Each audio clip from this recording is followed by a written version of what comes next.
साथियों, आज जब राम मंदिर के प्रांगण में कोविदार फिर से प्रतिष्ठित हो रहा है, यह केवल एक वृक्ष की वापसी नहीं है, यह हमारी स्मृति की वापसी है, हमारी अस्मिता का पुनर्जागरण है, हमारी स्वाभिमानी सभ्यता का पुनः उद्घोष है। कोविदार वृक्ष हमें याद दिलाता है कि जब हम अपनी पहचान भूलते हैं तो हम स्वयं को खो देते हैं, और जब पहचान लौटती है तो राष्ट्र का आत्मविश्वास भी लौट आता है। और इसलिए मैं कहता हूं, देश को आगे बढ़ना है तो अपनी विरासत पर गर्व करना होगा। साथियों, अपनी विरासत पर गर्व के साथ साथ एक और बात भी महत्वपूर्ण है, और वो है गुलामी की मानसिकता से पूरी तरह मुक्ति। आज से 190 साल पहले 190 साल पहले साल 1835 में 1835 में मैकाले नाम के एक अंग्रेज ने भारत को अपनी जड़ों से उखाड़ने के बीज बोए थे। मैकाले ने भारत में मानसिक गुलामी की नींव रखी थी। 10 साल बाद यानी 2035 में उस अपवित्र घटना को 200 वर्ष पूरे हो रहे हैं।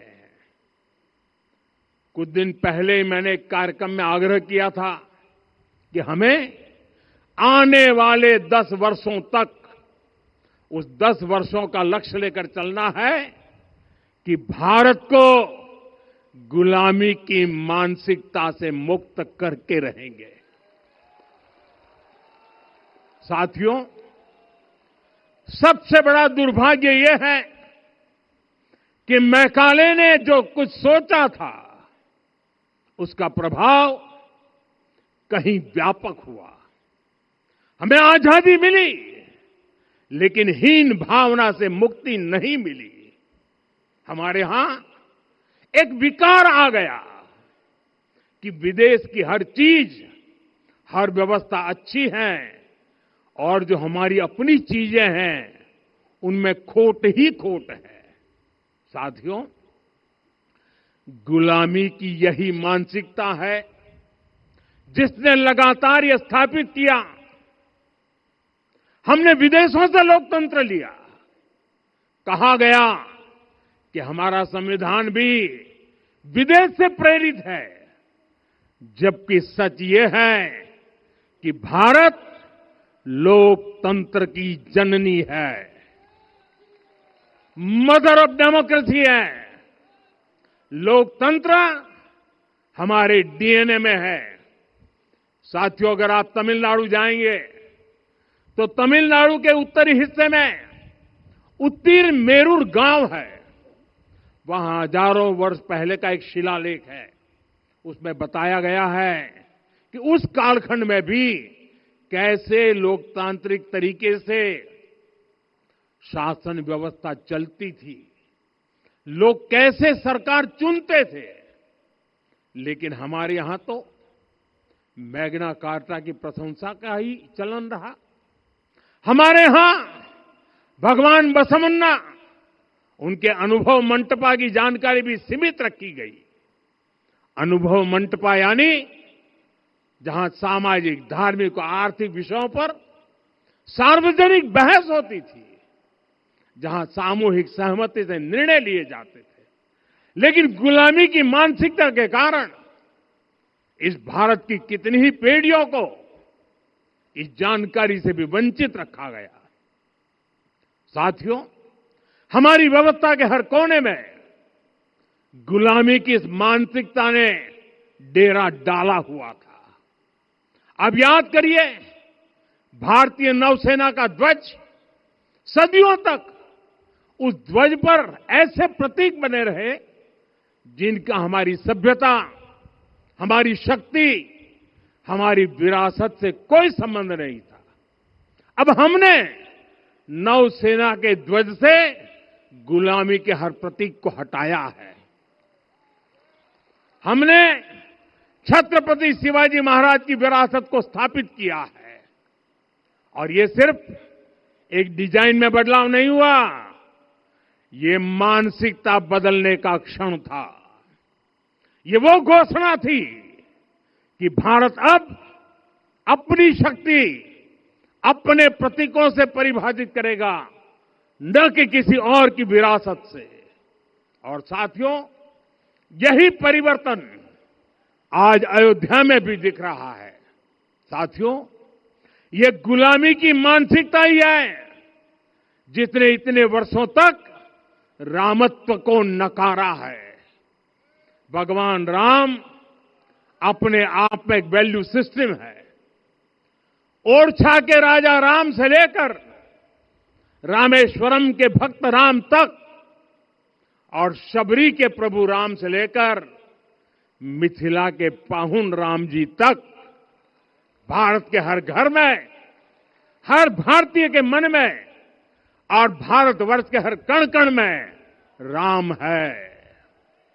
लेकिन गुलामी की मानसिकता इतनी हावी हो गई कि प्रभु राम को भी काल्पनिक घोषित किया जाने लगा।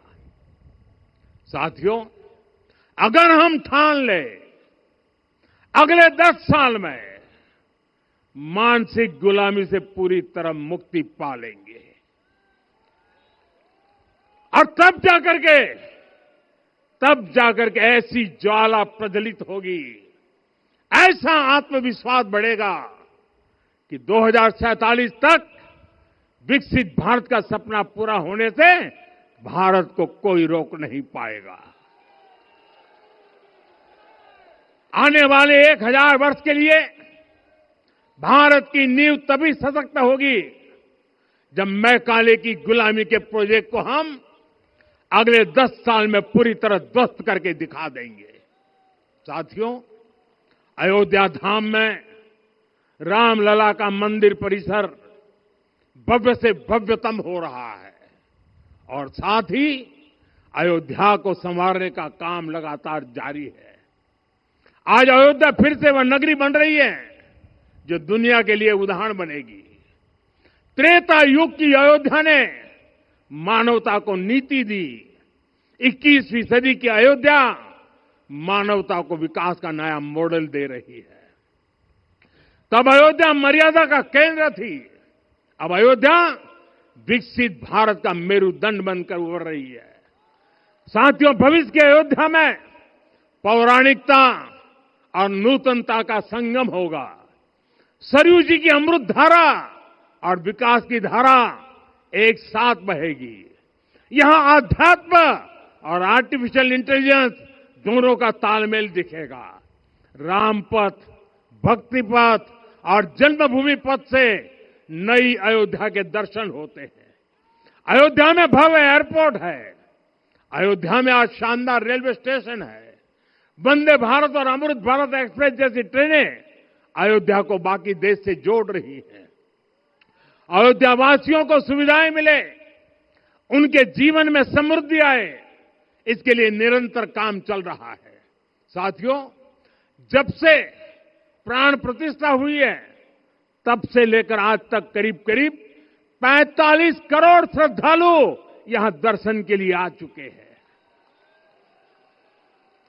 ये वो पवित्र भूमि है जहां 45 करोड़ लोगों के चरण रज पड़े हैं और इससे अयोध्या और आसपास के लोगों की आय में आर्थिक परिवर्तन आया है, वृद्धि हुई है।